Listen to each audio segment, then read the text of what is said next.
Kiban hukum coroh wate urang kecelakaan dan lain-lain. Apa coroh? Oh, tung temangannya. Nyo tung semangatnya 4 kontrol dalam depan. Jadi ke masalah hukum tanya Pak Long, nyan hukum tak berbut murah etiket. Etiket murah kejadian. Giban dari kejadian ke nurung dua nyo wate mupok sesuatu timah darah, bro darah itu nan. Kadang darahnya dipakai legend. Apa benar? Dipakai legend serupa deraja ngurung darah. Sehingga jak terkenan jak pegak kemunyan sebab nyan buat hana mupubut. Buat hana mupubut. Cuman mengatakan tentang darah itu nampak kenang bagop je tang. Memang nyata bah wate-wate kena cop lukat tu dia nyebut atas nama pubut tak pubut. Cuma hana tu baca dia ni tapi selama hana etiket yang ke kafe. Yang pun yang memberi bekah. Memang etiket yang memberi bekah yang kata cerik hana etiket memberi bekah nak cerik ya. Hana pubut bawa ke buat hana pubut.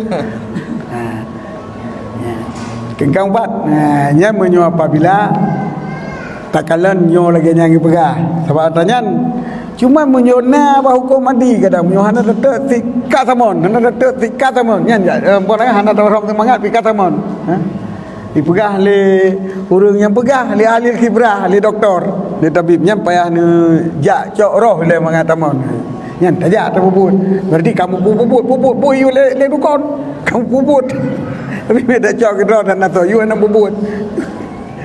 Nyona orang yang ahli pegat dan dia ahli pubat dan dia dia tajak ikut yang kana mu pubut boyan. Berarti pubut boy you ledu kon dan pulih orang hoteli you ji kana manfaat boyan. Cuma menyo lagi bunuh pegah juga ada juga rod hana mu tepuh nyan hana mu rutan. Jadi yang berlalu pegahnya hukum adi. Nyan hukum menyo ne deket nyan nyohanan ya cok nyan sit mujen kampung nyan cirik ni nyan deket gara-gara haji haji lebih bekal kepada sakit urang tapi menyokan lagi nyan lantaran adat menyota kun nyan dua kelak tahu adat kagak ada tapi yang buat Allah pun berjerit.